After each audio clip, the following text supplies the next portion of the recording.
It starts with a breath, a holy wind rolling through the caverns of your soul, reminding you, you were never meant to stay silent. He calls you to burn bright in a world that's growing dim. And then suddenly, your fear becomes small. Your doubts lose their grip. Your past loses its power. Because the one who rose from the dead now rises inside of you. And when that fire catches, and when that breath becomes your breath, you become exactly what God calls you to be.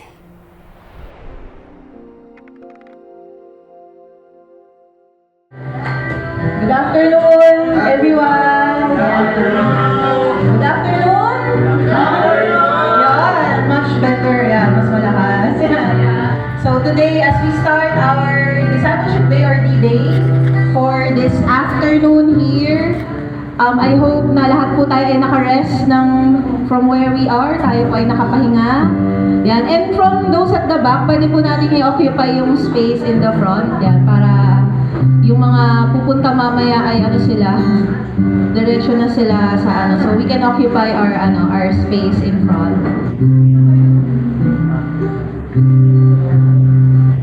Right. Okay, so tayo po tayong lahat, let's all stand up. And itong time na to, whether, sabi nga sa word, whether we're 2 or 3, as long as we are gathered in the name of the Lord Jesus, then the presence of the Lord is here. So itong ginagawa natin, this is our service. Yan. Hindi ito para maserbisyohan tayo, kundi ito is our service to God. So sabi nga dun sa word kanina nung hinadol yung mga volunteers, whatever we do it for the Lord because it is He that we are serving. So ngayon, let us give this time to offer to God. I just want to read on Psalm 73, verse 23 to 24. So, can we read all together kung kaya po ninyo, or you can look at your Bibles or swipe from your Bibles. Yeah. So let's read all together. Nevertheless, I am continually with you. You hold my right hand. You guide me with your counsel. And afterward, you will receive me to glory. So this is a psalm written by Asaph. Yan, for a change, familiar pag psalm si David pero for this time, this is written by Asaph. And kung babasahin natin yung entirety ng psalm, it talks about na si Lord yung kanyang strength at yung kanyang portion, yung kung ano yung meron siya, si Lord yun. Kasi ang sabi dito ng psalmist that we can look to or that we can glean on as we continue on is kasama natin si Lord. He is continually with us. Sino sa atin we believe that God is continually with us? Kahit anong ginagawa natin. At hawak niya yung, ang sabi dito, if you will see, hawak niya yung right hand natin. When it comes to Hebrew language, when you say right hand, it is a hand of favor.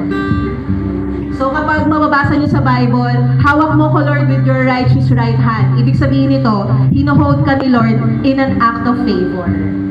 So hindi lang siya basta hawak ni Lord, pero sabi right hand pa, you hold my right hand. The Lord is holding him in his right hand, which means the favor of God is with him.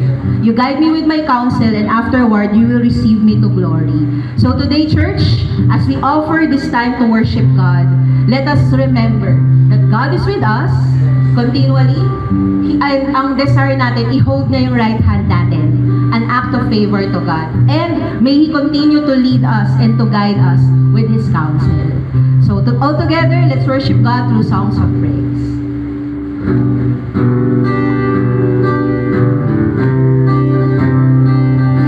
Worship you, God.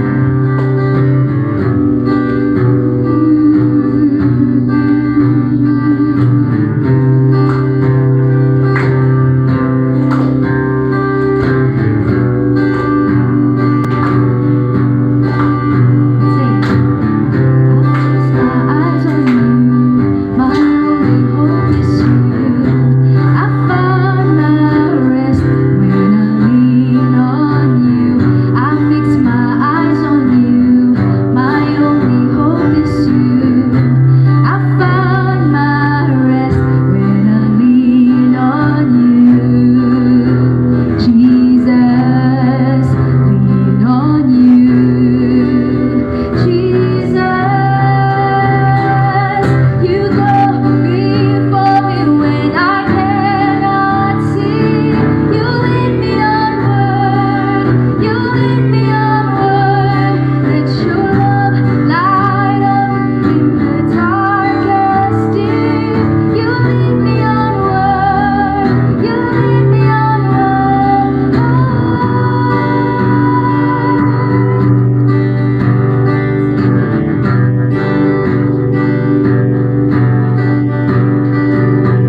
leading us onward.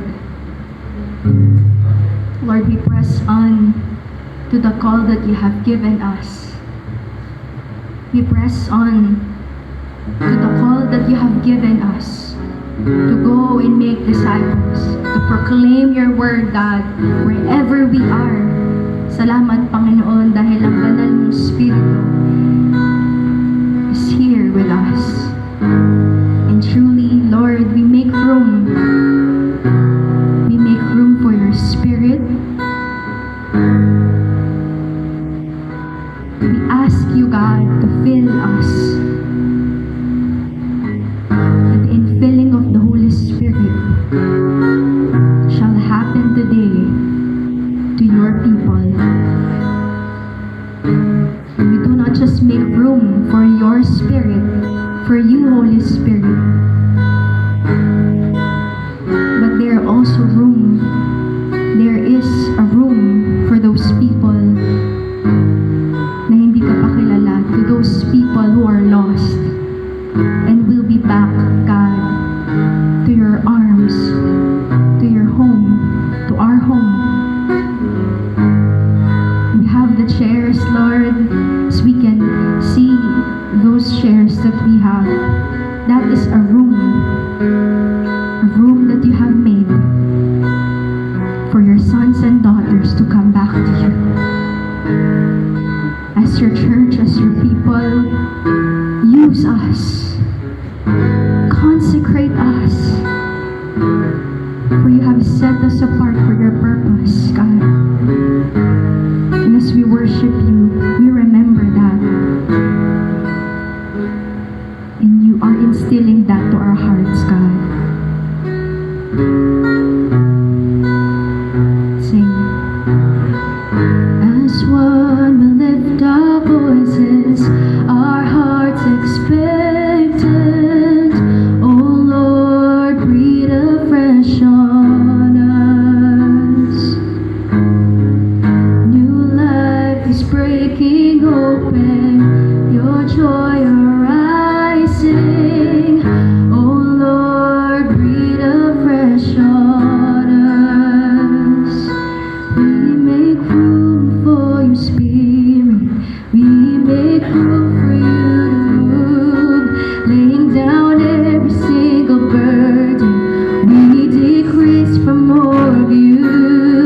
We make room for your Spirit. We make room for you to move. Open our eyes to see your glory, drawing us deeper into you.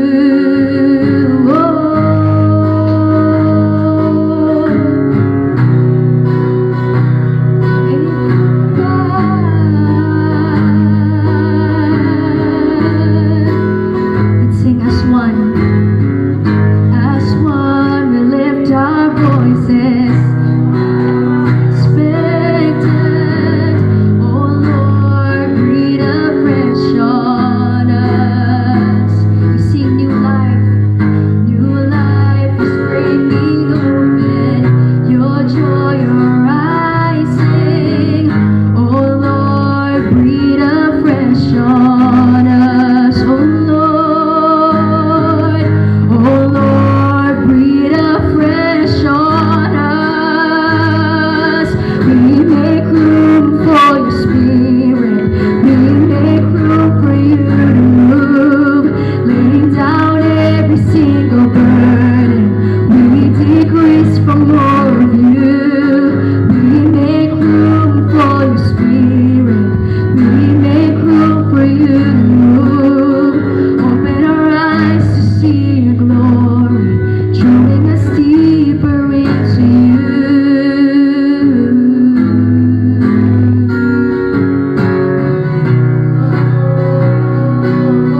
ating service ngayong hapon, tayo po ay mananalangin sama-sama as a church. At basahin ko muna yung verse natin ngayon. Sabi dito sa John 15 verse 5, I am the vine, you are the branches. Whoever abides in me and I in you, he it is that bears much fruit. For apart from me, you can do nothing. If you abide in me and my words abide in you, ask whatever you wish, and it will be done for you. So ito po yung sinabi ng Panginoon sa kanyang mga followers, na kapag daw tayo ay, sabi nga niya, si raw yung puno ng ubas, tayo ang mga sanga. Okay? Sa verse 7, if you abide in me, tayo daw ay mananatili sa Kanya, at ang salita niya ay mananatili sa atin. Ask, sabi ganun, ask whatever you wish, and it will be done for you. So, God encourages us to ask. Sabi nga niya ay parang si ano yun naalala ko sabi ni God in a dream, kay Solomon doon sa Gibeon. So nung naginip siya, kinausap siya ng Panginoon, sabi sa kanya, ask what you will and it shall be given to you. So yun din kailangan nating mag-ask, kailangan nating mag-pray, kailangan nating lumapit kay Lord at itaas natin sa Kanya yung ating pangangailangan. Sa ngayon ay ito yung pangangailangan natin, no? Kaya ito yung ating pag-pray ngayon. O kasi hindi lang maging sa personal ninyong buhay, no? Kung kayo ay merong pangailangan sa Panginoon, sinasabi sa atin ng Panginoon, ask, humingi daw tayo sa Kanya, no? Minsan ang problema sa atin, hindi tayo nag-a-ask. Hindi tayo nag-pray. Minsan parang alam na ni Lord yan yung pangailangan ko kahit hindi na mag-pray. Bibigyan na ni Lord. Pero sabi sa atin ng Panginoon, ask and it will be given to you. Humingi daw tayo sa Panginoon. Sa ngayon, ito yung ating hihingin kay Lord. Ito yung ating prayer ngayon. Pray for the healing. Pray for the healing and recovery of everyone affected by the Mayon volcano eruption in the Bicol region. So, yun yung isa sa pagpipray natin, yung mga affected by yung eruption ng volcano. Let us continue to pray for godly and righteous leaders to govern our nation. So, pray for gospel declaration and demonstration. Pray for our Cambles Mayong evangelism event on February 28. So, meron tayong evangelism event on February 28. Araw ng, anong araw yun? Saturday yun. Okay? May lead many families to Jesus and empower His followers to be Christ-like at all times. So, yun yung Cambles My Home. At the same time ay evangelism event yun. Number 3, pray for the continuous growth of the church. So pag-pray natin yung patuloy na pag-grow ng church, hindi lang in numbers but spiritually. Yan. Pray for our potential delegation, our upcoming Life Day on March 22. So sa March 22, yun yung ating Life Day. No, kaya yung nag-1-to-1, tuloy lang yung 1-to-1. Let's ask God to provide them with favorable schedules for their 1-to-1 meetings and provision for their registration fees. Let's continue to believe in the power of prayer for the continuous growth of our church and for a fruitful launch on April 5. So ito po yung ating launching no? As a church dito sa Dasmariñas. Masaya po ba kayo na ilo-launch ng Light Dasmariñas? Ayan, so ano po yun, April 5. Kaya tayo ay excited na ma-launch ang Light Dasmariñas. Okay, pray the Lord. Okay? Sige, mag-group tayo into how many? By twos? By twos, okay, by twos. Mamimili kayo kung ano yung pag-pray ninyo. Ayan. 5 minutes, 5 minutes, 6 minutes.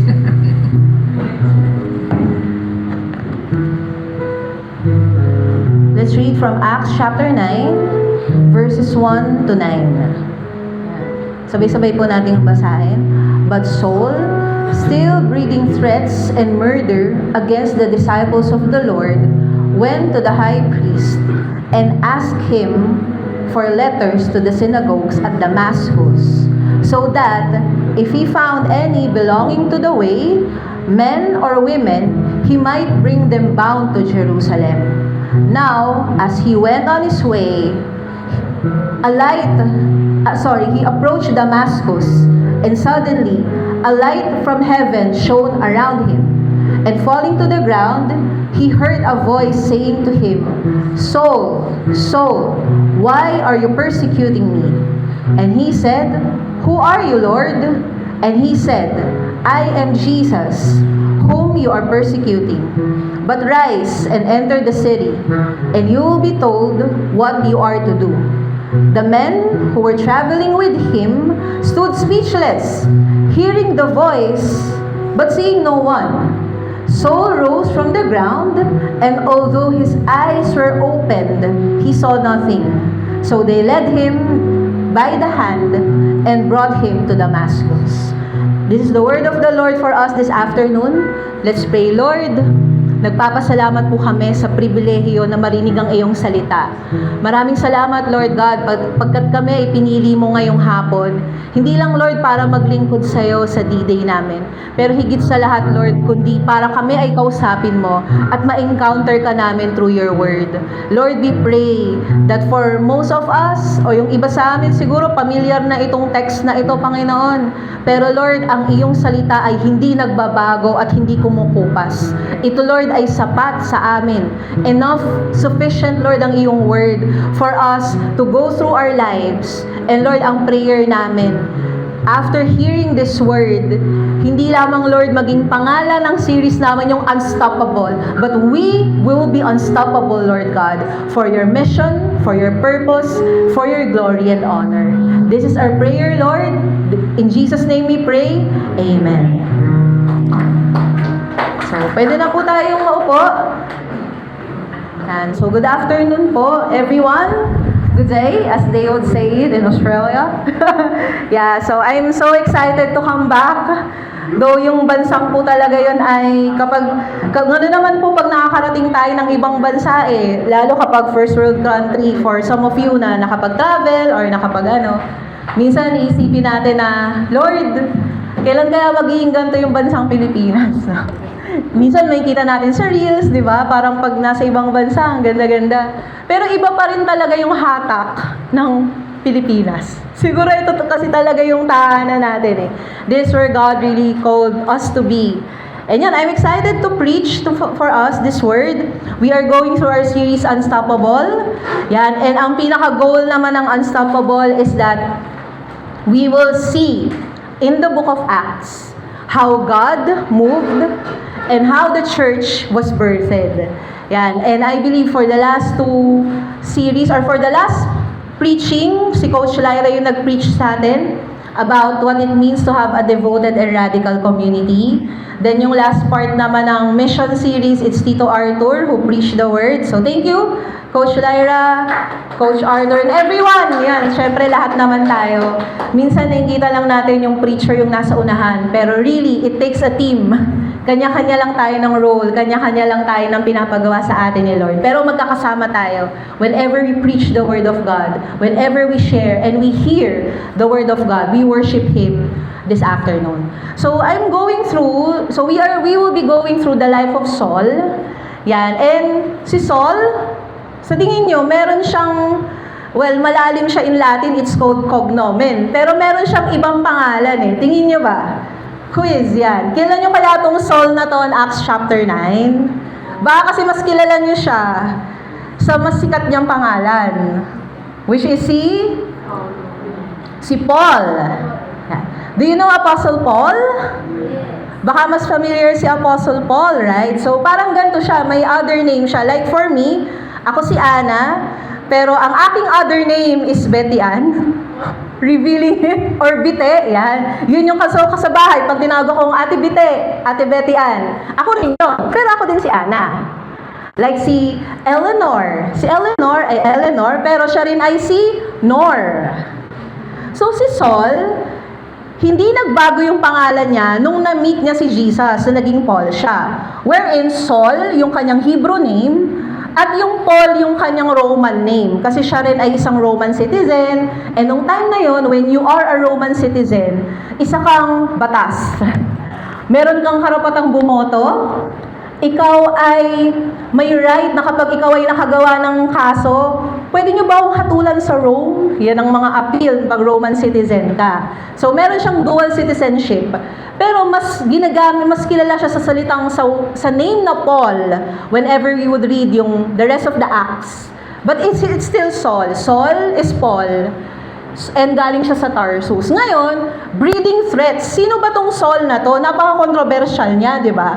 Kung babalikan natin, if you have your Bibles with you, yung Acts chapter 7 and chapter 8, meron doon na isang sobrang mahal na mahal niya si Lord, a believer that was called Stephen.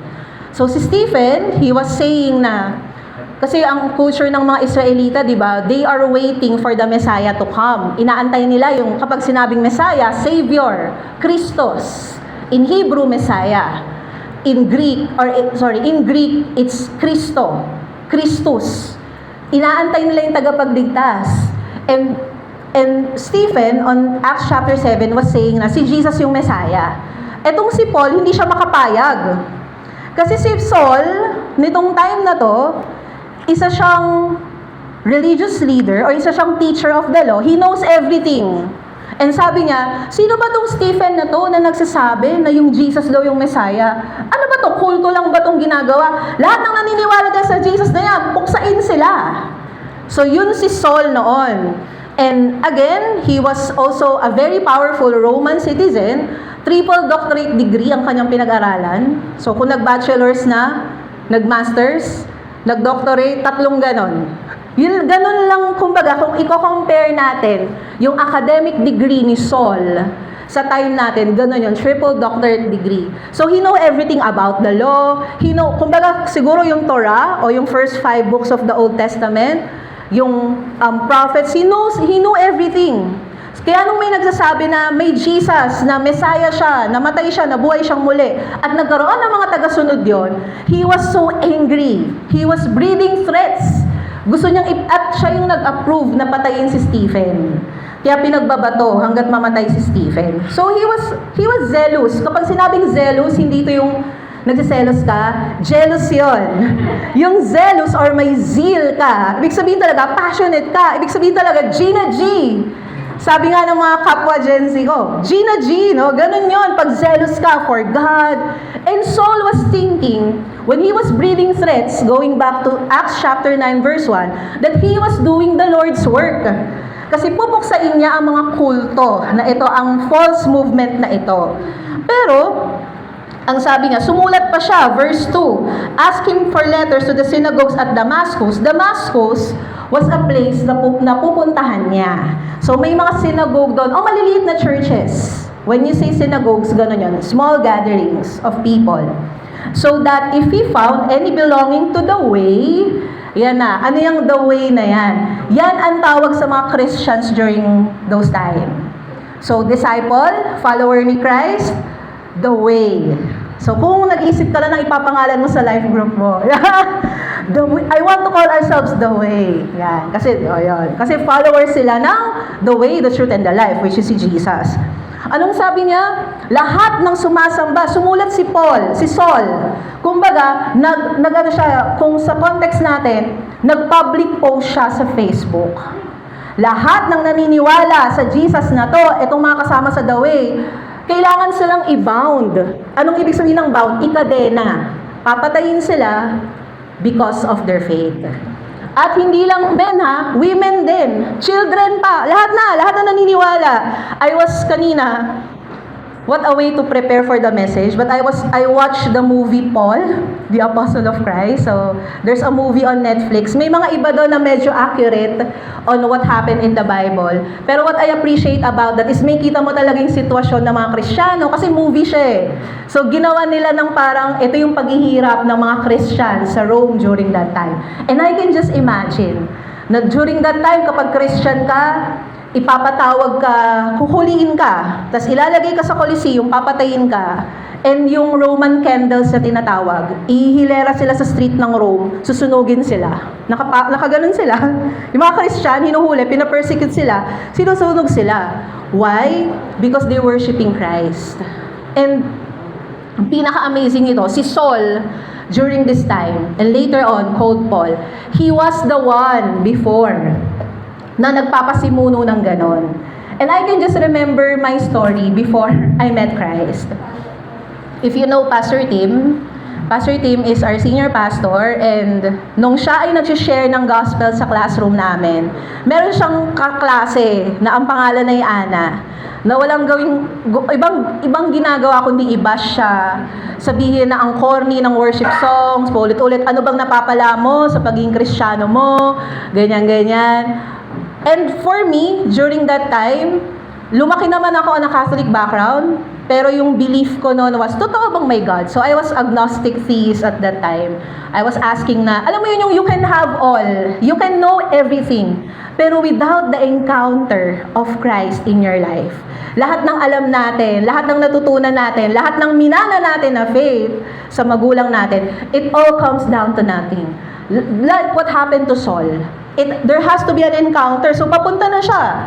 Ano ulit ugali ni Saul? Zealous for God. He was thinking that he was doing God's work. Papunta na siya. Lumakad na siya sa Damascus Road. Suddenly, a light from heaven shone. From heaven pala. Hindi pala ganun. A light from heaven shone around him. And falling to the ground, siguro na-shook talaga siya nito. So bumagsak siya.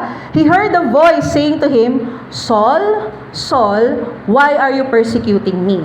Sa Bible, guys, kapag may dalawang word na magkatabi, ibig sabihin yan, it conveys strong emotion and a strong, kumbaga may, kailangan na parang tignan mong maigi, tapos may strong emotion na kino-convey yung nagsabi. So he heard the voice, Saul, Saul, why are you persecuting me? Teka lang, ang pino-persecute ni Saul dito, sino nga yung mga belonging to the way? So mga men, women, children na sumasamba kay Jesus. If titingnan natin, may mga belonging to the way ba dito? Yan, tayo siguro yon, no? Pinapatay sila. Handa ba tayo na iwan ang ating mga trabaho? Kumbaga magtago, no? Kapag iniisip ko nga Lord, paano kaya pag dumating yung time na bawal na mag-worship? Tulad sa China, yung Every Nation churches natin sa China, underground sila. Walang launching doon. Kasi pag na-launch ka, huhulihin ka ng government. Papatayin ka talaga because of your faith. Paano kaya, Lord, pag nangyari sa Pilipinas? So, habang pinapanood ko yung movie kanina, tapos na ako mag-prepare, mag-aral by the way, pinapanood ko lang, sabi ko, paano kaya pag nangyari to sa Life Dasma, Lord? Hari, nagkaroon ng presidente na ayaw niya sa Christians. Tapos pinaguhuli kami, magsa-stand kaya yung church? So I was thinking about kung sinahana, will they stand in their faith? Paano kaya sinakali nun, sina Tita Nor? Pagsisigawan pa kaya natin na Christians tayo? Tulad ng ibang mga tao, tinatalikuran nila si God. Pero ang na-appreciate ko sa early church, they were still very passionate. Kahit na in the way na pinapatay na sila, they're still standing up for their faith. Mapalad tayo kasi nasa bansa tayo na hindi naman ganun yung nangyari. We don't know sa mga darating na panahon kasi yung government natin medyo shaky Pero I believe na meron tayong ganung faith. Kahit anong dumating na paghihirap, persecution, because we know that we belong to the way, we will be unstoppable for Christ. So ito na, going back to the story, hindi yung voice yung pinapersecute, kundi yung mga tao. And we later on, if binasa natin yung word kanina, We know na si Jesus tong pina-persecute, di ba? Pero, we know na si Jesus yung voice. Pero pina-persecute yung mga believers niya. So, ganito pala yun. Applying this word into our lives. When we're Christians, and we're doing something for Christ, and people are persecuting us, kunwari, inaasar tayo sa classroom, inaano tayo, pina-power trip tayo sa trabaho, pinagkasalitaan tayo ng mga masama ng kapitbahay, pero we're doing the work of God. It's not us that they're persecuting. It's Christ. Kaya ganun din yun pag nag-share tayo ng gospel. Ayokong mag-love this kahit na nandun si Ate Lyra sa Skybrood. Kasi baka pagtawanan ako eh. Pero we're doing the work of God. So kapag pinersecute, pag nireject tayo, like kahapon, nakita niyo yung GC natin. Nakita niyo yung GC natin. Lahat yun, minessage ko isa-isa. Except yung mga alam ko na pupunta talaga. Ilan? 30? 40? May mga pumunta naman, onte. Yan. Pero tingin ko, hindi ko nga minessage yung mga pumunta eh. Sabi ko, Lord, ganito, parang, I feel so rejected. Wow, drama.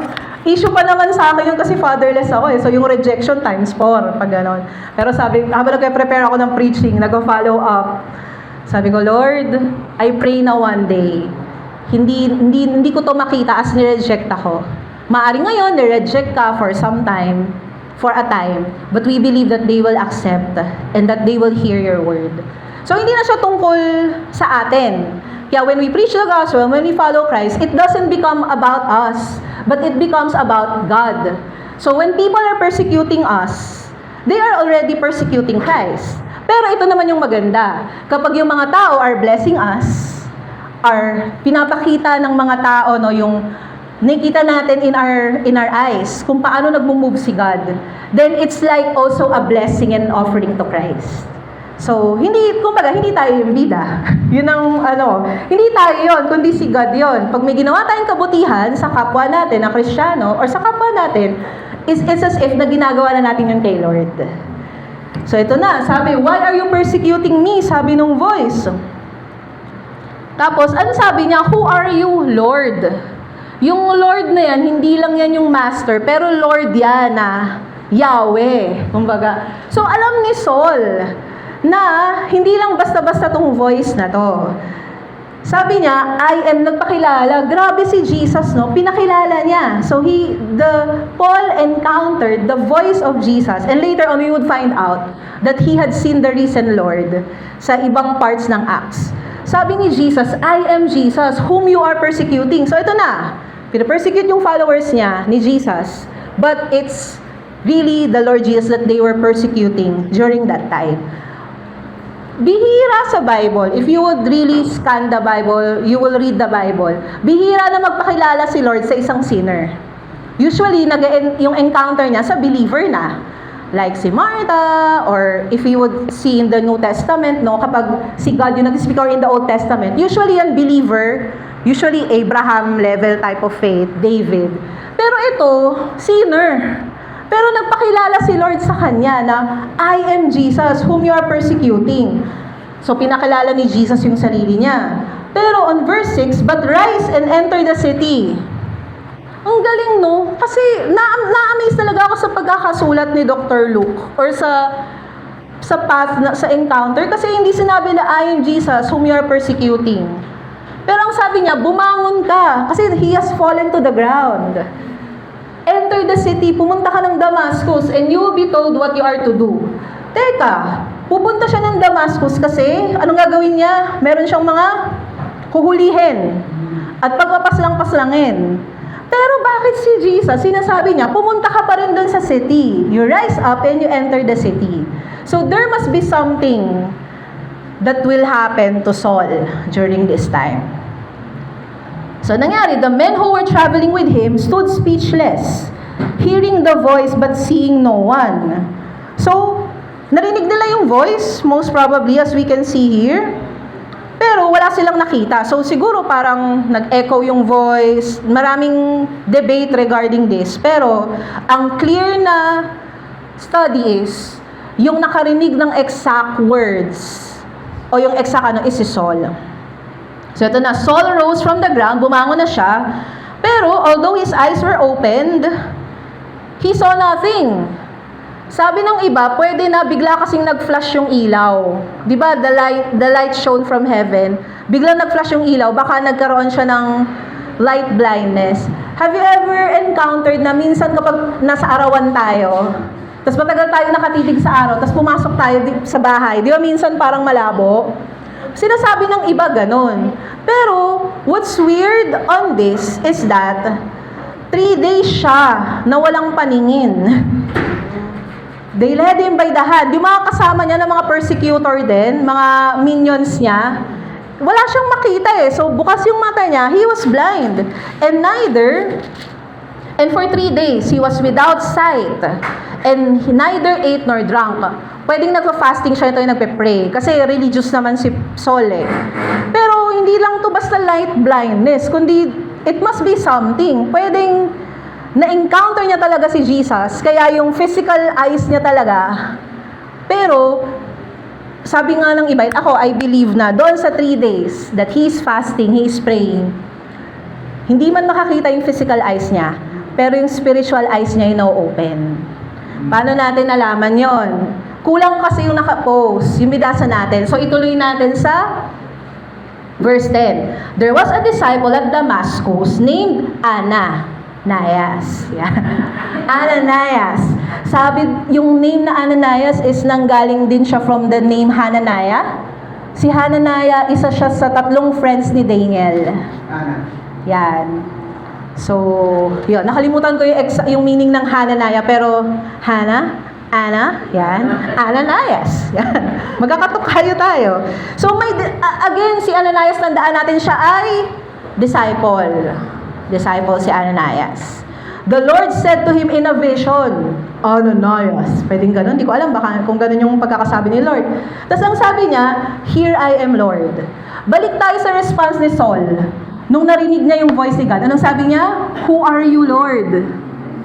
Kasi siya ay lost pa siya. Wala pa siya sa the way. Pero si Ananias, ang sabi niya, dahil disciple siya, sabi niya, Here I am, Lord. Question, medyo sidetrack lang tayo ng onte. Kapag narinig natin yung voice ni God, pwedeng audible voice. Ako, I have experience hearing the audible voice of God, pero baka 6 p.m. tayo matapos. That will be story for another time. May iba naman sa atin, primarily to the Word of God. May iba, impression in the heart. Ang tanong, pag nag-speak si Lord sa inyo, anong sasabihin nyo? Ikaw ba to, Lord? O ang sagot ba natin, ito ako, Lord. What do you want me to do? Yan. Pag nag-speak si Lord sa atin ngayon, who I am? Ba, Ana? Ay, who I am, Lord? Pwede bang ganon? Ay, who are you, Lord? Doon ba yun? Nalito na ako. Who are you, Lord? O, here I am, Lord. I hope na maging response natin yung pangalawa. Whatever it is that we are going through, when God speaks to us, ang sagot natin, Here I am, Lord. What do you want me to do? Actually, kasi itong si Luke, medyo bitin yung pagkakakwento niya dun sa encounter. Kasi again, Luke was writing it, si Luke ay disciple ni Paul. Pero on Acts 22, mas inelaborate ni Paul or ni Saul before Paul kung ano talaga yung nangyari. Ang tinanong niya pala nun is, Acts 22 verse, let me pull up the verse. Sorry kasi yung iPad ko, medyo nalolost ako sa slides kasi wala siya sa the way. So, inaano ko yung PowerPoint ko through my memory. Kaya, pasensya na po sa mga tech natin kung tumatalon-talon po tayo. Yan. So, merong sinabi, eto, punta ako ng Acts chapter 22, verse 10. Verse 8. Sabi dito ni Saul, same narrative, and I answered, Who are you, Lord? And he said to me, I am Jesus of Nazareth, whom you are persecuting. POV na to ni Paul mismo. Kinakwento niya. Kausap niya ay yung mga sa Roman, Tapos yung verse 10, sabi niya, And I said, What shall I do, Lord? Kaya yun na yung sabi na, But rise and go to the city. Hindi lang siya naisulat ni Dr. Luke, pero it's part of that. Kaya pala nung sinabi ni Jesus that I am Jesus, whom you are persecuting, ang sabi niya agad, rise and enter the city. So ito na, si Ananias, going back to Ananias. He heard God in a vision. He saw the Lord said to him in a vision, Ananias, and he said, "Here I am." And the Lord said to him, "Rise." So ibang tao to Ananias to "and go to the street called Straight." Ba't kaya straight street? Di ko rin alam kung bakit, no? Straight street, so siguro hindi siya Villar City na paganon-ganon. Oo. Yan. "Rise and go to the street called Straight. At the house of Judas, look for a man of Tarsus." Tarsus is a city named Saul. "For behold, he is praying." So si Saul nasa Damascus na nito. "And he has seen in a vision a man named Ananias." Ang galing. Ibig sabihin, si Ananias, God spoke to him na pumunta ka sa Damascus, look for a man named Saul. Tapos si Saul, dun sa 3 days niya na nagpa-fasting siya, naka-receive din siya kay Lord na may pupunta sa'yo ang pangalan Ananias. So yun yung nangyayari during that time. "And he has seen in a vision a man named Ananias come in and lay his hands on him so that he may regain his sight." So kumbaga si Lord nangungusap dun sa dalawa. Kung kayo si Ananias, parang ano kayang reaksyon? Parang, pinapapunta mo ako, Lord, to do the mission? Pero sabi nga ni Ananias, "Wait lang, Lord." Ananias answered, "Lord, I have heard from many about this man." Ito, Lord, yung reputation ng man na to. "How much evil he has done to your saints at Jerusalem." Lord, kilala ko to Siguro sabi ni Ananias, ito yung nag-post na lahat daw ng nasa way papatayin. Ito yung talagang tumutulig sa amin, Lord. Siguro ganun reaction ni Ananias. Siguro ako ganun. "Lord, meron ba kayo naisip na pinaka-imposible na ma-disciple? Parang pag ito sineran ko ng word, talaga mag-refuse to, no to." Tapos sabi ni Lord, puntahan mo yung taong yon, Arthur. Nor puntahan mo ang pinaka-tao na iniisip mo na hindi tatanggap. Siguro kung si Tita Nor, iisipin niya na, "Bakit, Lord? Ayoko." Ba't ako pupunta doon? Kilala ko to Kung merong masamang damo, mas masama pa to sa masamang damo. Baka ganun yung naiisip mo. So, hindi ko alam kung gaano kasama yung taong yun o grabe. Pero, I have heard so much. Tsaka Lord, hindi lang siya yung makapangyarihan. Meron siyang kapit, Lord. Meron siyang chief priests. Ang sabi, ikadena lahat, hulihin lahat ng sumasamba sa iyo, Lord. Hindi lang to mag-isa May group chat sila, Lord. May group chat sila na kapag nalaman nila na Kristiyano to, papatayin o hulihin. Ba't mo ako papuntahin doon? Siguro ganun. Siyempre, animated na ako. Pero maybe, Ananias was thinking of that. Maybe tayo, kung nasa ganun situation tayo, ganun. "Lord, sirang ko tong classmate ko na to. Ito yung nang babash to Siguro iniisip nila pastor team sa akin, share ng gospel si Ana. Ito yung basher ng worship songs Ito yung bida-bida na akala mo naman, ang galing-galing, yabang-yabang nitong Ana na to. Siguro yung iniisip nila. Pero thank you, Lord. Kasi hindi tungkol sa personality or hindi tungkol sa atin yung mission niya. Sabi dito, the Lord said to him, "Go." Maybe ngayon, the Lord is saying, "Go. For he is a chosen instrument of mine to carry my name before the Gentiles." Pag sinabing Gentiles, they're not Israelites. Ibang lahi sila. Kasi noon, ang pagkilala kay Jesus, sa Jerusalem pa lang sa Jews pa lang. Pero, merong gagamitin si Lord na preacher, magpipreach ng word for the Gentiles. "And kings and children of Israel." Hindi lang sa Gentiles, kundi sa powerful authorities, kings, and sa mga taga-Israel din. Pero we can see here yung sequence o yung priority ng mission that Saul, later on will be called Paul, was going to do. He will preach to the Gentiles, he will preach to the kings, and then to the children of Israel. Yan. "For I will show him," verse 16, how much must he suffer for the sake of my name." Siguro kung ako si Ananias, puntahan ko, magsasuffer din pala siya. Hindi. Siyempre ako lang yun, di ba? Hindi naman ako si Ananias.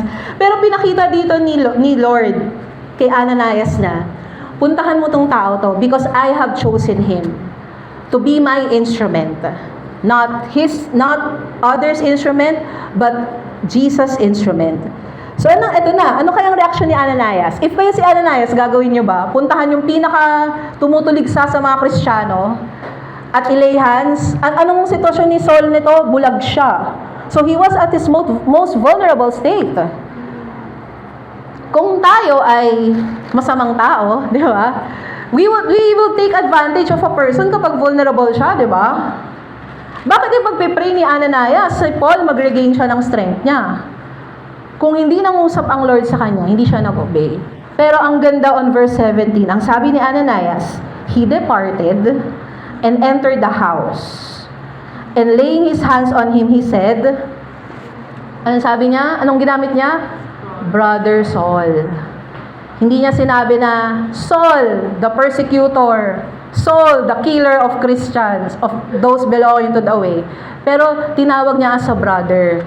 Kapag sinabing ngayon kasi brother, lalo kapag brother, you want this? Minsan casual na lang yung brother sa atin eh. Pero yung language na brother, it signifies something, magkatulad tayo. Paras tayo ng faith, nandun yung love ni Lord sa akin, nandun yung love ni Lord sa'yo. It's something na may bigat. Hindi lang kasi wala tayong matawag, kunwari, bro, sis, di ba ngayon sa atin, bro, sis, pero hindi lang pala sis talaga eh. Pero hindi lang pala yung ganun, meron siyang depth of relationship. So, ang sabi niya dito, Brother Saul, the Lord Jesus, who appeared to you on the road by which you came, has sent me, nagpakilala si Ananias. Though, again, if you would go back to the story of Saul, sinabi na sa kanya ni Lord that a man called Ananias will come so that you may regain your sight and be filled with the Holy Spirit. Anong ginawa ni Ananias? Immediately, something like scales fell from his eyes. Pinag-pray ni Ananias si Saul and then meron daw, hindi sinabi na scale pero like scales.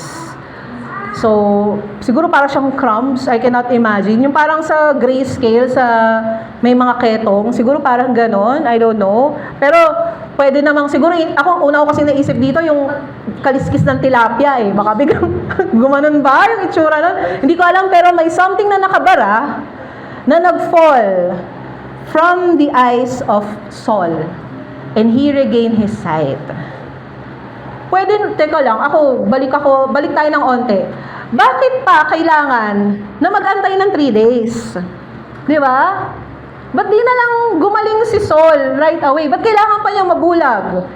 So, I was preparing for the preaching, I was having those thoughts. Tapos nagkaroon kami ng meeting with Pastor Ernie, with Pastor Eric. Tapos kwento si Pastor Ernie tungkol sa kanyang nangyari, sa sa unang araw na nandito siya. Ba't pala siya hindi nag-message? Basta may something na miraculous na nangyari sa niya sa buhay niya during that time. Tapos meron lang nasabi si Pastor Ernie na si Lord hindi siya gumagamit ng mga perpektong tao. In one way or another, He will humble us so that we can be used by God. Di ba, Pastor Eric sabi? Kasi kapag perfect na tayo, pag kumpleto na, paano pa siya gagalaw? Paano pa siya makaka-make room if we are complete? Imagine si Saul, makapangyarihan, Roman citizen, triple doctorate degree. Sabi din sa research, I was reading a book called The Life of Paul, yan, Story of Paul. Pwede niyong hiramin kung gusto niyong basahin. Kasi hindi ko pa tapos. Ano siya, middle class family sila, so medyo may kaya sila. Kung hindi siya nabulag, kung hindi siya inumble down ni God, paano pa siya gagamitin? So, hindi pumipili si Lord ng kumbaga, finished product na. Like when God called me to pastor, to serve you, hindi naman na perfect, hindi naman ideal eh. May sinasabi na pastor, hindi naman na kailangan, pag naglalakad yung pastor, lumulutang yung mga bagay sa paligid. Iba yun, hindi ganun yun nangyayari. Pero hindi tumatawag si Lord ng mga perfect na tao. Pero ang maganda kay Lord, pina-perfect niya tayo. When you say pina-perfect, minamature niya tayo. Kino-complete niya tayo. Think about when God called us to serve. Like ngayon, si Kyle, yan. Ang successor ni Kali sa pagdetect. Perfect na ba si Kyle? Hindi, pero hindi pa. Pero, mapaperfect din niya yung ginagawa niya. Nung unang time tayo na nag-share tayo sa life group, yan, si Tita Nor, hindi naman perfect lahat ng sinabi natin, hindi naman nangyari lahat ng sinulat natin eh. Pero dahil nag-obey tayo, mas pina-perfect tayo ni Lord pagdating doon. Yung pagmamahal natin sa isa't isa, hindi naman perfect eh. Minsan yung love natin, conditional. Pero as we go through, at nagpapagamit tayo kay Lord, nandun tayo na, here I am, Lord. Pina-perfect niya, minamature niya tayo. And maybe that's the reason. That's why God had to humble down Saul. lahat tayo, we didn't come from perfect backgrounds. Lahat tayo like Saul, like for me, like Saul in so many ways. Pero, ang maganda kay Lord, hindi niya tayo pinili kasi perfect na tayo. Kundi pinili tayo ni Lord kasi may mission siya. Meron siyang purpose sa buhay natin. May mga tao na kapag tayo yung nakakilala kay Lord, may mga tao na tayo lang din yung makaka-reach out. Say for example, yung mga klase ni Sai. Hindi namin may reach out yung mga klase ni Sai kung hindi na kakilala si Sai. Kasi ano bang connection namin sa classmates mo? Wala. Di ba? Eh di hindi nakakilala si Mac tsaka si JB. Alam mo yun, parang may mga tao na gagamitin si Lord, na ginagamit niya para makakilala sila through their lives. Kaya, maybe ngayon, for most of us siguro, or siguro iba sa atin, dumadaan tayo sa humbling season. God is humbling us. Maraming ways for God to humble us eh. Pwedeng pangyayari sa buhay, pwedeng sickness, pwedeng persecution, pwedeng rejection. Pero, God delights in using imperfect people like us na ma-perfect din as we continue to walk in the path of the Lord. Ito na, he was strengthened. Tapos ito na, for some days, he was with the disciples at Damascus. Gumaling na si Saul at nag-fellowship na siya. Wow! Kasama na niya yung mga disciples. Tapos hindi ko yata nalagay yung verse 20. Pero sabi sa verse 20, and immediately, he proclaimed Jesus in the synagogue, saying, He is the Son of God. And all who heard him were amazed and said, teka lang, di ba ito yung making havoc, ng gugulo sa Jerusalem? Ito yung sinasabi, patayin lahat ng follower ni Jesus. Tapos ngayon, he was saying na, si Jesus yung Son of God. And has he not come here for this purpose? To bring them bound before the chief priests?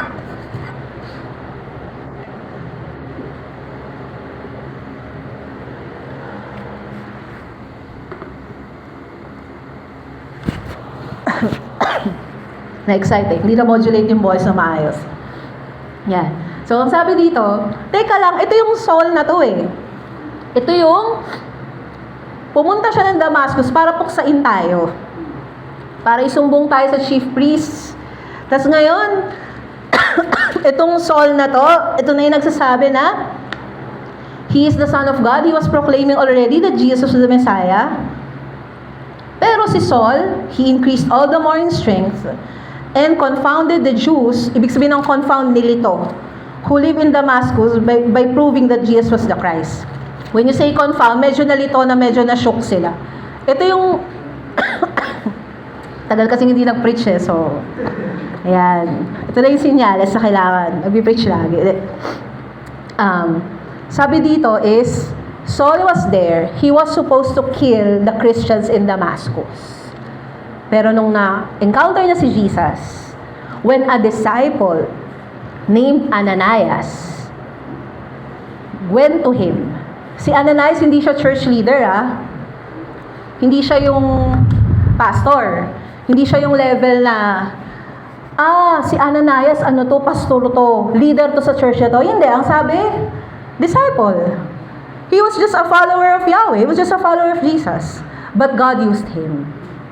So, as we come this preaching to a close, I have 3 observations for us this afternoon. The first observation is, number 1, God chooses the unlikely and initiates pursuing the distant.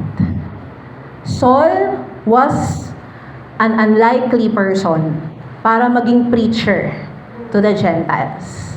Ananias was unlikely. Bakit siya yung tinawag? Siguro kung pwede nating isipin, dapat ang tinawag na ipag-pray si Saul, siguro si Peter dapat, the leader of the 12. Or si John, the beloved. Pero bakit si Ananias? Maybe, ngayon, this is just me. God is showing to us na hindi lang yung mga super leaders yung ginagamit niya, but He can use everyone para mag-fulfill yung purpose niya. He chooses the unlikely and initiates pursuing the distant. Remember the road to Damascus? Did Saul search for Jesus? No. Pero kahit na nandun siya sa point na nagsisin siya, pinakilala ni Jesus kung sino siya sa kanya. Kaya kahit pa yung mga pinakamalalayong tao, walang kayang hindi abutin ng Diyos. Anong proof? Nandito tayo. Siguro kung meron tayong kilala na pinakamasamang tao, siguro ako lang naman to.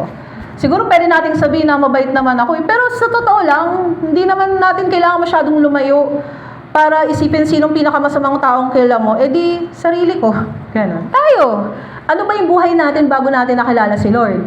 Iba-iba siguro tayo ng mga nagawang sin sa buhay or iba-ibang paglabag sa rules ni Lord. Pero in one way or another, we were sinners. We were like just Saul. Pero pinursu tayo ni God. Siya yung nag-initiate. I remember sa preaching ni Coach Lyra, di ba? It's God who initiates His mission. It's also God who initiates na i-pursue tayo. Pwedeng napunta tayo sa church na to kasi hinahanap natin si God. Pwedeng gumawa ng way si Lord na gano'n, pero si Lord yung unang-una na nag-pursue sa atin. Siya yung pinakauna na nag-initiate ng relationship sa atin. So that's our first observation. And ngayon, maybe you're saying, you're unlikely. Remember, God, kung ang response natin, here I am, Lord, God will choose us. God will use us. And He initiates pursuing the distant. Sino yung mga tao na feeling natin ang layo-layo kay God? Let's have the heart of Christ. Let's pursue them. Let's initiate. I like how ngayon that we are doing invites, we are following them up. It's good. And I pray na mas maging intentional pa tayo, mas maging, kumbaga, sorry for the term, pero hardcore pa tayo in making sure that people are reached out. Minsan naman tayo lang yung naglalagay ng box sa sarili natin eh. Hindi natin to kayang gawin kasi may ganito. Hindi siya mag-a-approve kasi may ganyan. Pero remember, God is so ready to use us. Let us be ready ourselves to be used by God. Another observation that we can see is, talaga siya gumagana. Kaya, sira ko na nga. Another observation is, fear should never hinder obedience to God's will. Ano si Ananias? Takot siya, di ba? Ito yung pumapatay ng Diyos. Ito yung nag-ano. Pero, ang sabi lang ni Lord, go. Tapos, sabi ni Ananias, departed and entered the house. Sometimes it's fear that hinders us from doing the will of God. Lord, pag ba ginawa ko to, baka mahirapan ako lalo eh. Baka Lord, kasi ito yung mangyari, baka naman. Di ba? Ang dami nating fear, ang dami nating hesitations, ang dami nating doubts. Pero, it should never hinder us from obeying the will of God. Kapag fear, may mga ibang nagsasabi, the absence of fear is faith. Actually, hindi siya masyadong accurate. Kasi pwede naman tayong mag-obey kahit na may fear tayo ng onte. Pero ang importante, actually, ang opposite pala ng, sorry for that, pakicut na lang sa recording. Ang ibig sabihin pala doon, the opposite of faith is fear. Yon. Pero hindi, ang opposite talaga ng faith is unbelief. Na nag-root siya sa fear. Going back sa Genesis chapter 3. Nung kinain ni Adam and ni Eve yung fruit, natakot sila, they had doubt. Lord, talaga ba na meron kang hinihinder sa amin? Meron kang tinatago sa amin? Kaya sila nag-doubt. And then that's when the sin came into the world. So tayo, minsan ang kalaban ng faith natin, madalas, is doubt, unbelief. Kaya mo bang gawin to, Lord? Talaga ba? Pero ang sinasabi ng Lord sa atin, to have faith. Don't let our fear, our doubts, hinder us from obeying the will of God. He will provide. He will give strength. Sabi nga sa Psalm kanina, He will hold our right hand. Right hand, very significant, a hand of favor. So kapag pumupunta tayo, sumusunod tayo sa will of God, we have nothing to fear. Sabi nga ni Pastor Eric kanina sa word, na inano niya ng supplication, if we remain, if we abide, pag sinabing abide, nananatili, nagdedwell, nakasunod tayo kay Lord, whatever we pray for according to His will, it will be given to us. So, minsan, ang kalaban natin yung doubt, yung fear, yung unbelief natin. But I pray that today, it will never hinder us from doing God's will. May mga bagay naman kasi na hindi will ni God. Pero may mga bagay na will ni Lord. Ngayon, how will you know if the will of God is for you? You read His Word. If may mga bagay na align to His Word, most probably that's His will. Pero hindi nakalagay ito, magtatrabaho po ako sa gantong address. Hindi ganun si Lord. Hindi siya ganun mangusap sa atin. Pero He will say, okay, yung job na to, it honors me. Kapag itong job na to, hindi to nag-lead for people to sin, then this is the job. Pag ito, not according to the Word, it's not the will of God. It's as simple as that. Ganun din sa school. Ganun din pagdating sa business. Ganun din pagdating sa family life. The will of God can be seen when we read the Word. Kaya I pray that we will have faith. We will not fear to obey the Word of God and the will of God. Pag nangusap sa atin si Lord, ikaw ba to, Lord? Siyempre, i-discern natin kung si Lord. Pero, hopefully, ang ating response all the time is, yes, Lord, andito po ako. Ano pong pagagawa niyo? Siyempre, minsan naiiyak ka na eh. Pag may pinapagawa sa'yo si Lord, nakakatakot yun. Pero pag alam natin, pag may relationship tayo kay God, He knows. Nakakatakot man siya sa umpisa, kaya yun yung fear eh. Pero as we go through what God has called us to do, He will give us strength and courage. And last observation that I have for us this afternoon, God's mission is unstoppable. Ano ba yung mission niya? For Him to be known and worshipped in all nations. May mga times lang na medyo yung eyes natin. Minsan parang may scales na iniisip natin na, Lord, nag-go through ba talaga yung mission mo? Lord, ito ba talaga yung nangyayari? Pero pag we see things in the lens of faith, in the lens of the grace of God, then we're seeing that God is moving. The mission of God is unstoppable. Minsan lang may mga hesitations tayo and setbacks. Pero kapag kinol tayo ni Lord, pag nagpakilala siya sa atin, I also appreciate how God, Jesus, make Himself known to Saul in a different way, in an encounter way. And yun yung prayer natin, when people hear the gospel. Pag pumunta tayo sa Feb 28, sa mga communities at preach natin yung gospel, pumunta dito yung Life Virginia team, meron silang dala na onting grocery lang, pang-engage. Pero ang ng Come Bless My Home is that, pupunta tayo sa mga bahay, mamimigay ng relief, and then pag-pray natin sila, pag may opportunity na i-preach yung gospel, i-preach natin. Yun ang pag-pray natin, na Lord, bukas yung puso nila para ma-preach natin yung gospel. Sa March 22 naman, Life Day. Pagdating naman ng Life Day, hindi lang siya event, pero kapag event lang siya, mas okay na wag na lang siyang matuloy. Pero hindi kasi siya event eh. It's really a way for us. It's a season for us na lumalim on our walk with God. And marami pa tayong ginagawa. May plans tayo to be launched on April 5. Ano ba kapag sinabing launching? Eh di weekly. Weekly na tayo. May mga visitors na pupunta from our church in every nation. They would see how we are doing. Yun lang naman yun eh. Pwede ang launching maging event lang siya. Parang sa kasal. Pwedeng, sila malapit ang ikasal. Ilang days na lang? 12 days to go, di ba? Pwedeng sa launching, gano'n lang tayo. 30 days to go. Pero ang pinaprepare mo kapag nagsama, hindi naman yung, may preparation sa wedding. Pero ang pinaka-importanting ma-prepare yung marriage. Ang launching, it's like a wedding. Ikakasal tayo. It's an event. Pero what happens afterward, it's the most important thing.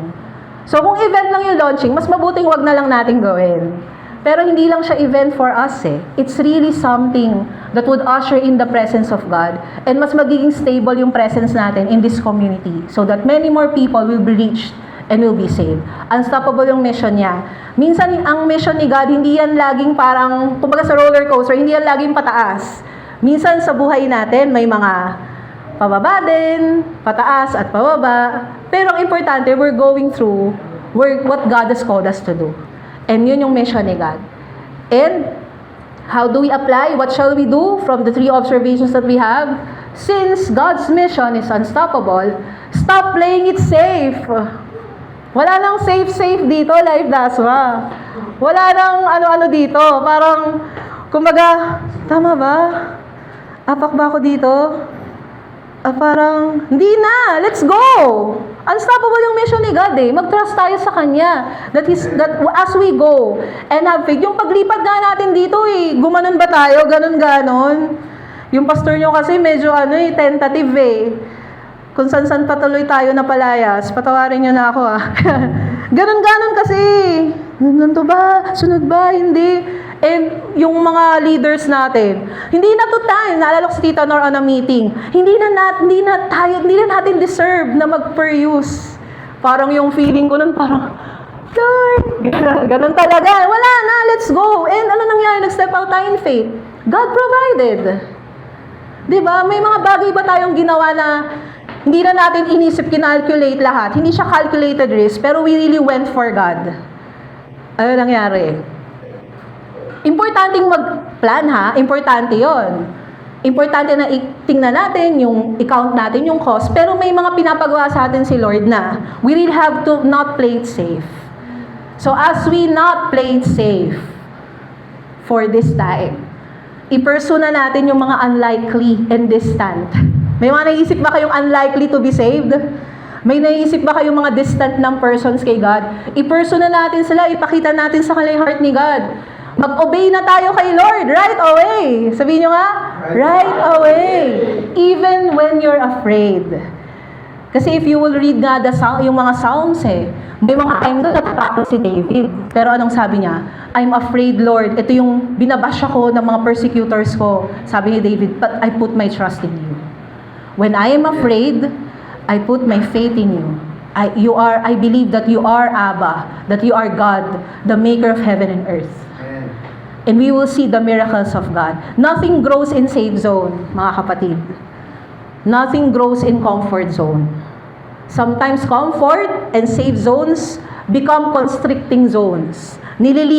Some becomes limiting zones na nilagay na lang natin yung limits natin. Pero when we obey God right away, even when we're afraid, we will see the miracle of God. And we can see miracles like how Peter walked on water. Di ba? Nung na-realize na naglalakad na ako sa tubig, doon na siya lumubog. Pero nung nag-go siya kay Lord, fearless siya. Naglakad siya. Di ba? We can do that. Pwedeng maglakad tayo sa tubig, di ba? Metaphor. May mga bagay na ipagagawa sa atin sa Lord na parang naglalakad tayo sa tubig. It seems impossible. But as we obey God, He will be with us. Amen. And lastly, i-align natin yung buhay natin with the mission that cannot fail. Minsan naman kasi kung ito yung path ni God, ito yung way, nakalihis tayo, the blessing of God comes when we are in the center of His will and obedience. So kahit na ito si God, pero nakalihis tayo, hindi natin maramdam, kahit na Christians na tayo or believers na tayo, sometimes we cannot feel. Sometimes we cannot see. Sometimes we cannot experience the goodness of God. Pero si Lord, He has so much in store for us. Some of us hindi tayo naka-align. But I pray that today, we will be aligned to the will of God. Because there is so much in store. Marami pang nakareserba si Lord. Iniisip natin, miracle, nag-provide si Lord ng aircon, nag-provide si Lord ng center. Wala pa to sa kayang gawin ni God. Sa totoo lang. Maliit pa lang to. There's so much. I believe that si Lord, ini-impress niya sa heart ko ngayon that we are not seeing the fullness of His miracle because we are playing it safe. And He wants us to step out, to obey God, to pursue His people. I-align natin yung buhay niya sa mission niya. And we will see people like Saul. Are you excited to see people like Saul dito sa church?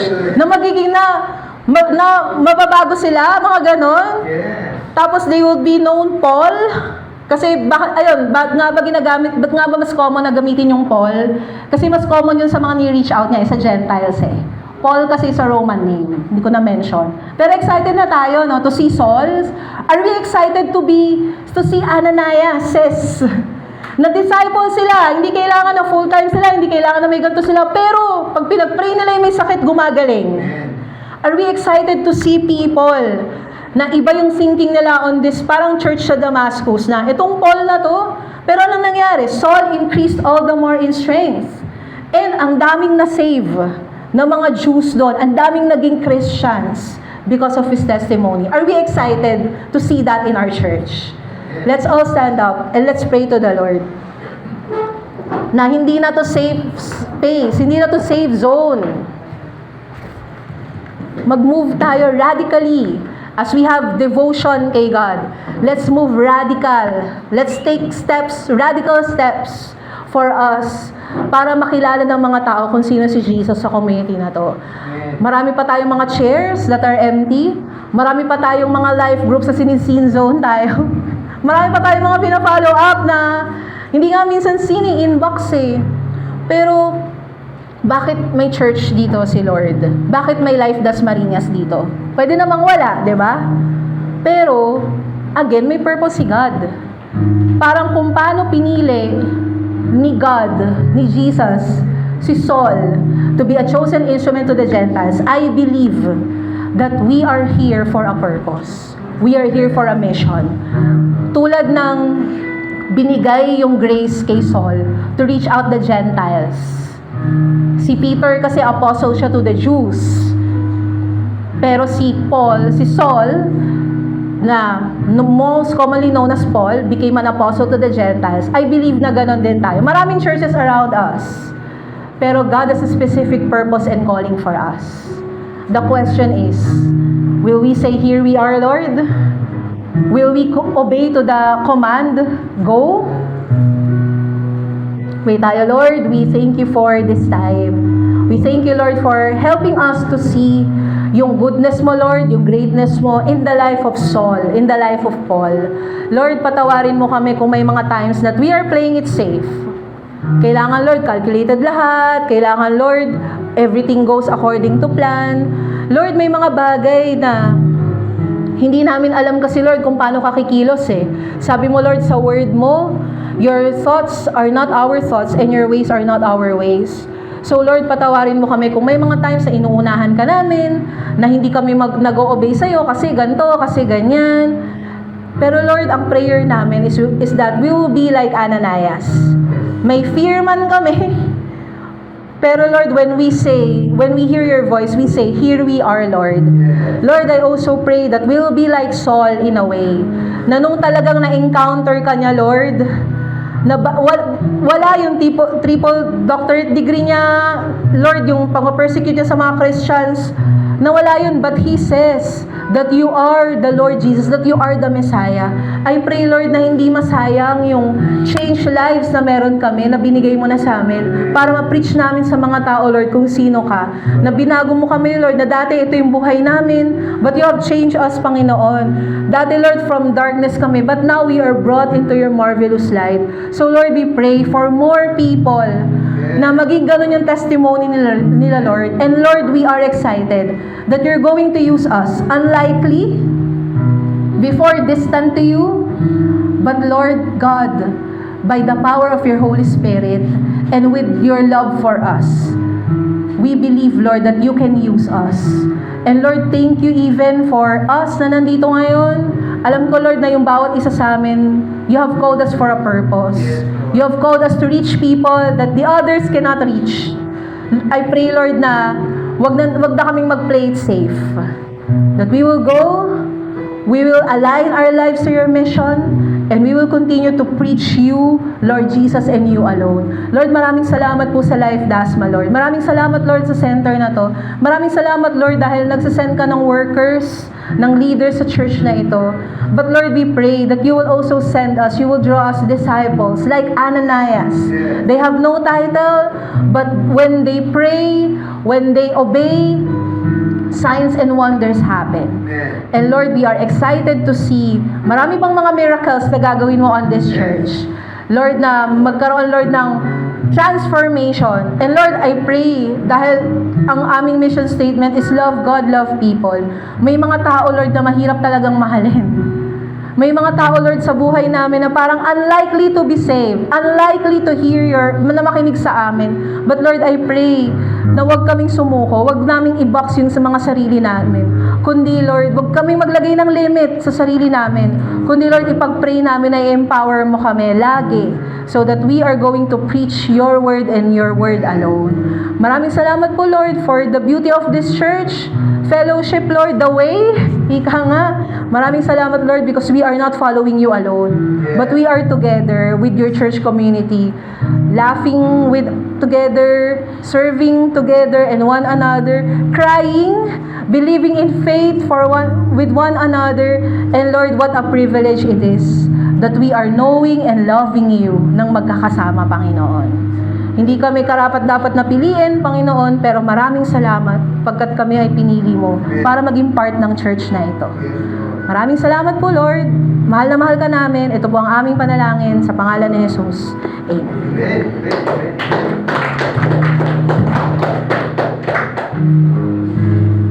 Ay. Sino sa atin we are excited to be like Ananias? Yan. Na kapag nangusap si Lord, sasabihin natin, here I am.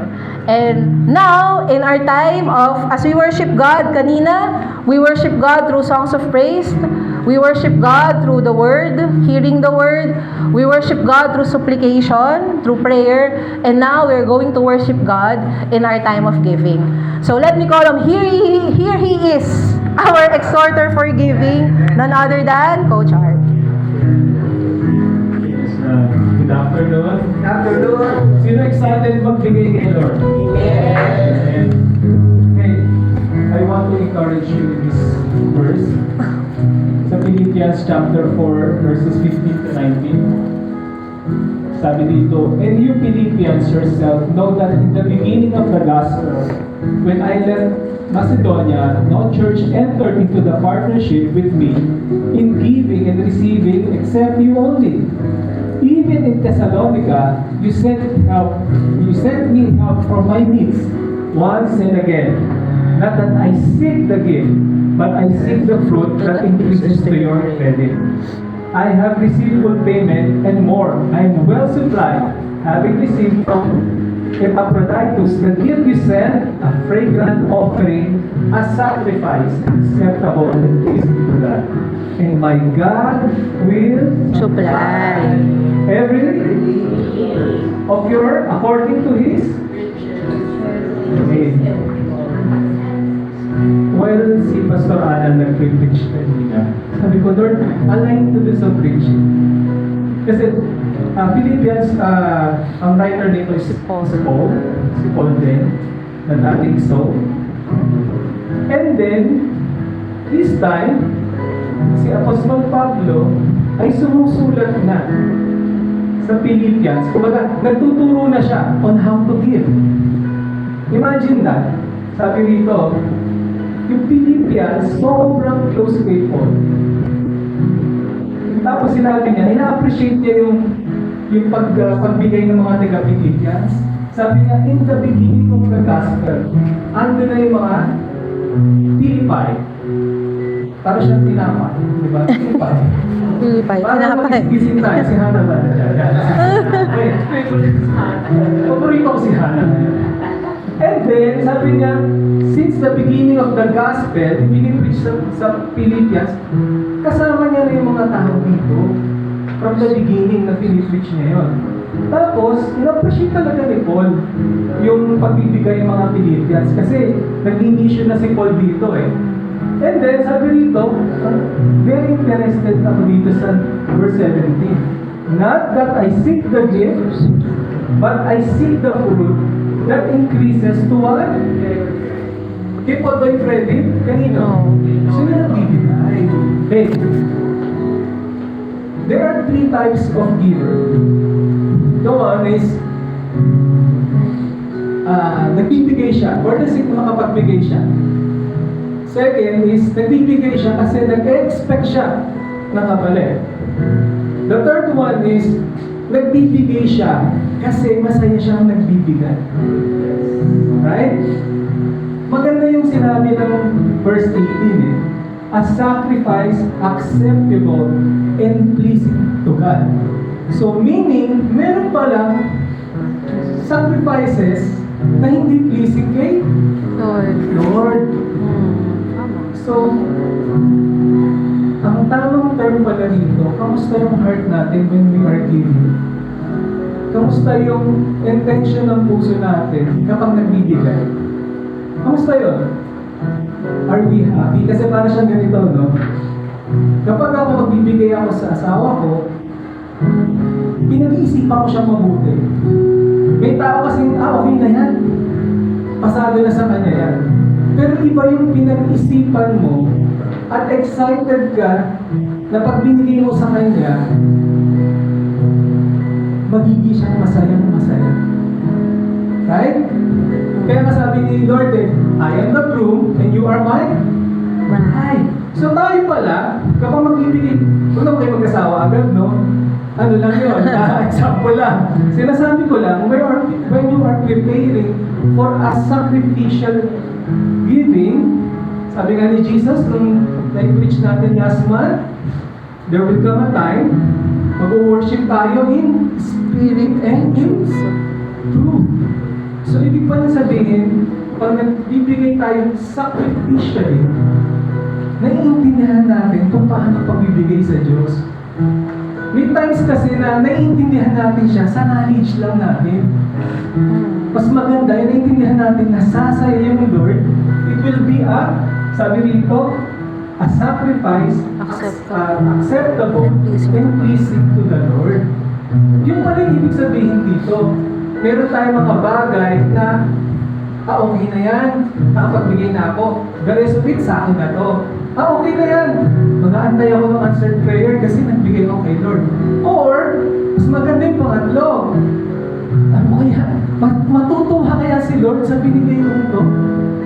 You see the motivation and intention of the heart? Yun yung binabago ni Lord sa atin. Nagbibigay tayo kasi gusto natin sumaya yung pinagbibigyan natin. And that's the heart of God. Kaya nga ngayon, since parang tayo, mas marami tayo, majority na yung mga old attendees na, matured attendees pala, sorry. Matured, hindi old, matured attendees na tayo. So when we give sacrificially, ibibigay natin yung pinaghandaan natin tithes and offering para kay Lord. Kasi inaantay ni Lord yun, mga kapatid. Okay, ano bibigay kaya ni Hannah sa akin? Ano kaya bibigay ni Sai sa akin? Ano kaya bibigay ni Pastor John sa akin? Kami kasi si Pastor John dito. Si Joe. Ano kaya bibigay sa akin ni Ma? I'm excited. Di ba mas okay yun na nag-aantay si Lord, excited si Lord sa ibibigay natin? Nakaka-connect tayo sa Spirit ni Lord because meron tayong Espiritu niya. And that's the sacrificial giving na sinasabi rito ni Paul. And, of course, may promise si Lord sa verse 19. And my God will supply every need of yours according to His riches in glory in Christ Jesus. So I hope and pray, nung naiintindihan natin ang pagbibigay ay katulad ng pagbibigay ni Lord ng buhay niya sa atin. Walang hesitation, walang sapilitan, but puro love para sa atin. Amen? Let's pray. Heavenly Father, Lord, thank you for teaching us on how to give sacrificially. Salamat, Panginoon, ipinapaintindi mo sa bawat isa na when we give to you, Lord, hindi kami nahihirapan, bagkus tuwang-tuwa kami na nag-prepare kami sacrificially, Lord, na may kagalakan when it comes sa tithes and offering, Lord. Kaya, Lord, teach us until up to now, Lord, nagpapaturo kami sa iyo on how to give. Ito po yung pinakamahirap din na sundin sa isa sa mga commandment mo. Panay namin iniisip yung sarili namin. Pero hindi namin iniisip kung paano namin kayo mapapasaya. Kaya Panginoon, salamat sa iyong banal na Espiritu na nagtuturo upang kami ay magbigay sa iyo na matutuwa ka, acceptable, and pleasing to you. Salamat po, Lord. This we pray in Jesus' name. Amen. Amen. Amen. At meron po tayo sa screen dahil high-tech na. Ako hindi ako sanay dyan. So, meron po tayong Gcash. Kay Maya din po ba ito? Gcash Gcash lang. Meron tayong mga sobre dyan. Ngayon kung hindi kasya po yung ibibigay nyo, dahil sa sobrang siksik-likli, pwede rin po kayo magpadala sa Gcash number natin. Thank you po and God bless. Pray lang po natin yung offering. Let's pray for our tithes and offering. Heavenly Father, Lord, we pray, Lord, sa offering namin today, Lord, na maging acceptable po sa iyo to. At Lord, i-bless mo po yung mga taong nagbigay nito, Lord God. Pakatulong po, Lord, sa mission na papagawa mo sa amin. Salamat, Panginoon. We praise you, we honor you. In Jesus' name. Amen.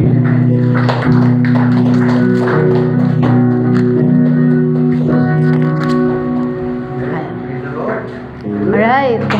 So, sino po sa atin dito, we are excited? Yan. Marami tayong natutunan from the Word. And we are excited to be unstoppable for Christ and the mission. Excited ba tayo?